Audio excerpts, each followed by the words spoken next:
I'm Don from Country Chat with Don, joined by Regan from Wannabe Cowb0y here in collaboration with Live in the Living Room. And joined us in the middle is the legend himself, it's Matt Hodges. Hello, everyone. Now, Matt, absolutely incredible performances that we've seen from you, from the main stage, from the Moho sessions that you did with Linda on the at the start of the festival. Absolutely insane. Now, being from like West Yorkshire, being from Wakey, I mean, I'm from Leeds myself, used to live around the corner from Wakefield. Like, what's it like for you then, going into country, being embraced so amazingly, from How Could You, when you released back in 2020, and to performing like unreleased songs, on the Paddock stage there. What was it? Heaven Helped Me. I think that Heaven Must Have Helped Me. Heaven Must Have Helped Me. Just an incredible song, an incredible transformation as well from your first lot of songwriting to now. How has it been for you, this whole journey? It's just a constant progression for me as well, and like I'm forever just trying to be better as a songwriter, as a performer, and it sort of helps that the genre itself over here has grown so much because more people are getting involved and like they're supporting it. So it sort of is a driving force in trying to be better because the whole thing's getting better. Yeah, I think the thing that surprised me is like when we first met, it's the voice, your iconic deep voice. But when you sing, your vocal range changes. Like having an ability like that is some sort of talent. So I want to know, when did you first like discover that you could sing basically?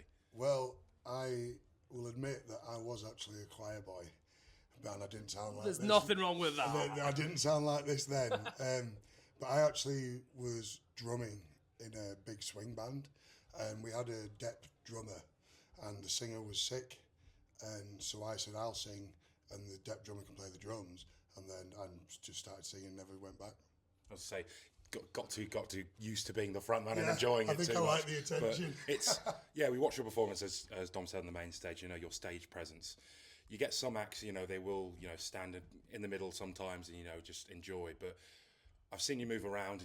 You're constantly up and down on the stage. How do you feel when you come off it? Because you must be absolutely knackered. No, because you're buzzing. Like the adrenaline's pumping kind of thing. I absolutely love being on a big stage because I love doing that. And when you come off, it's like a natural high. So you don't even realise until it's bedtime. But by that time, you're done. Yeah, I can say, if that was me, I'd probably come off, be like, absolutely knackered. But, we've seen you helping around on the farm, that kind of thing. Is Buckle and Boots special to you? Yeah, 100%. These guys have, been a massive, boost for me to get in front of new people. And then, obviously, they decided to sponsor myself and 3 other artists for this year. But, yeah, Buckle and Boots is a very special festival to me. And, even if I'm not playing here, you'll find me here. I was going to say, yeah, because you're only a really local boy. Yeah. But let's dig your mind a little bit. What was your first taste of country music? Because obviously, there's so many different music genres in the world. What made you want to choose, I want to be a country artist? Well, I got into country through Lynyrd Skynyrd, which obviously is more southern rock, and then sort of looked into it more, and then just fell in love with country from being about 13, and that was it. And it just, the way the songs are written and the storytelling, and that was what then, I knew from then that was all I wanted to do, and it's not changed since. I mean, sounds like a great idea how to get into it. So I'm again gonna keep the cogs turning. So we all know you can't spell country without try. So where do you want to try and get to in country music? I just want to be able to tour and put on shows that I can make a living out of doing it and have people come support. The aim isn't the big fame and fortune and all that. It's just to be able to do this to a level that I don't have to play 300 shows a year to pay my bills, but can go out on the road and travel and just sort of grow and be able to travel the world doing it, really. That's the aim. Yeah, I think, I'd love to see more of your shows in the UK when I can get to them. We've been talking to a couple of artists, we're saying about fan bases. Yeah. It's been a recurring question. Has your fan base come up with their own little name yet, or is it yet to be undecided? No, not yet. It's funny you say that. Someone actually yesterday asked me if there was like a fan page. Like a lot of artists have got. Fan clubs. Yeah. And I was like, not to my knowledge, but yeah. I mean, I'm rubbish at all that stuff. To me. I'm a simple guy, Like social media and stuff like that is not my strength at all, and so it'd definitely have to be someone else's idea than mine. To go back to what you said earlier about being like a choir boy, to then, being a drummer, to now being a singer-songwriter, guitarist, just extraordinaire, may I add. What was the transition like to go from, singing in a choir to then writing songs? Because it's a big change, to be able to write songs. It's not as easy as people think, because you've got to have that creative aspect. What was that whole transition like? I think the biggest thing for me was realising that not to worry too much about what you're writing or what you're producing, and just keep doing it, and then something will stick eventually. And be true and genuine. Now it's pretty easy, and I write with other people, and it's sort of nice now that I can sit with people and write with them and make them feel more comfortable, like people who are more experienced did that for me. Yeah. So, it's something that you have to get over yourself. Yeah. Do you know what I mean? And to be able to do it, you need to take everything out of it and not worry about anything, and which is hard. Yeah. What's your kind of like biggest advice to artists then that are struggling to get those creative juices flowing, shall we say? I would say, and it took me a long time to do it, but start writing with someone else. Yeah. And it'd be amazing. You'd be amazed how you've got an idea, but you can't quite figure it out. And instead of then putting it down and walking away from it, you take that to someone else, and next thing you know, there's a song. I did it once in Nashville with an artist called Ruthie Collins, and I had this sort of chorus written in, but I wasn't. There was something about, I knew there was potential with it, but I wasn't happy with it. Yeah. And we went into the room and we completely rewrote the whole thing. But that was like a real turning point for me, because I was like, this is the answer. Yeah. I used to start writing songs and then be like, no, this is rubbish, and then lock it away and forget about it. Whereas now, I'll send it to someone and be like, do you think we can make something out of this? If there was any artist or anybody in the world that you could collaborate with, who would it be? I'd love to write a song with Brantley Gilbert. Yeah? Yeah. That'd be sick. I think he's a great songwriter, and I do like some of the heavier stuff as well. Yeah. But I've always said I'd love to write a song with him. I mean, you both got that kind of rock influence to you, so that sound will, go perfectly. And we both sound like we're chewing gravel. That's the thing is, that is the most British saying ever. Yeah. Every time someone's got a rough voice, you're going, you've been chewing stones, you've been eating rocks. Yeah.